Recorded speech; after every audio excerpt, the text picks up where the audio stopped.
E como aproveitar então, Beto, esse movimento de rotação, pelo menos no mercado brasileiro? A gente viu alguns relatórios, inclusive a gente destaca o JP Morgan falando de um movimento tático aqui no Brasil, em alguns setores. Na sua percepção, dá para aproveitar, dá para surfar esse momento, essa rotação aqui no nosso mercado em determinados setores, em determinados ativos?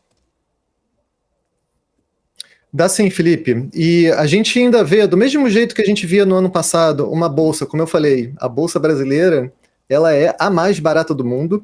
E a bolsa americana, por tudo isso que a gente está falando, ela continua sendo a bolsa mais cara do mundo. Quando eu falo isso, a gente pega aquela razão clássica de avaliação de empresas, que é o preço dividido pelo lucro por ação. Se você pegar essa razão e coloca tudo no mesmo bolo de outros países do mundo, você acha uma bolsa brasileira muito barata. Eu ainda acredito numa bolsa brasileira muito barata, principalmente aqueles ativos resilientes que sofreram muito. Olha, por exemplo, os ativos agro.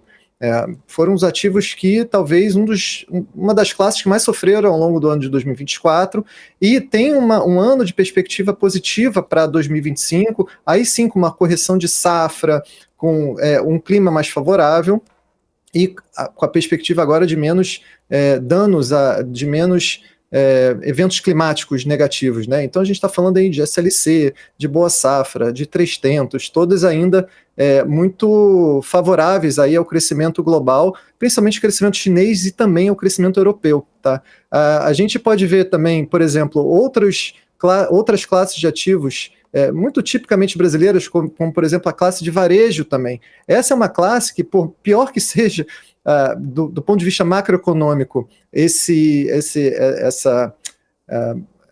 essa política do crédito consignado, ainda assim ela vai ajudar bastante as varejistas. A gente viu uma pista disso na semana passada, com a Magazine Luiza também reportando números bem acima dos esperados. A gente também via varejo, a gente tem outras varejistas, por exemplo, muito expostas ao Brasil, como Mercado Livre, por exemplo, apesar de não ser uma empresa de origem brasileira, mas o varejo em si, o imobiliário está muito saudável, apesar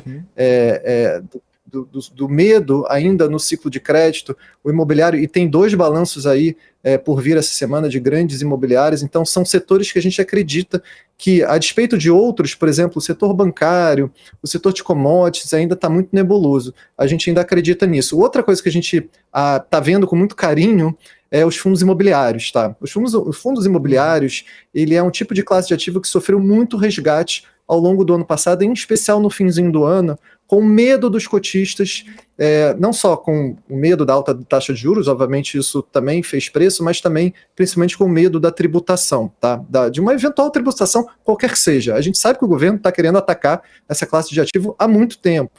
Então, muita gente com medo acabou saindo e deixou os ativos muito, muito baratos. A gente acredita que eles têm preço, que aceitam um desaforo suficiente para justificar a posição do investidor hoje, tá?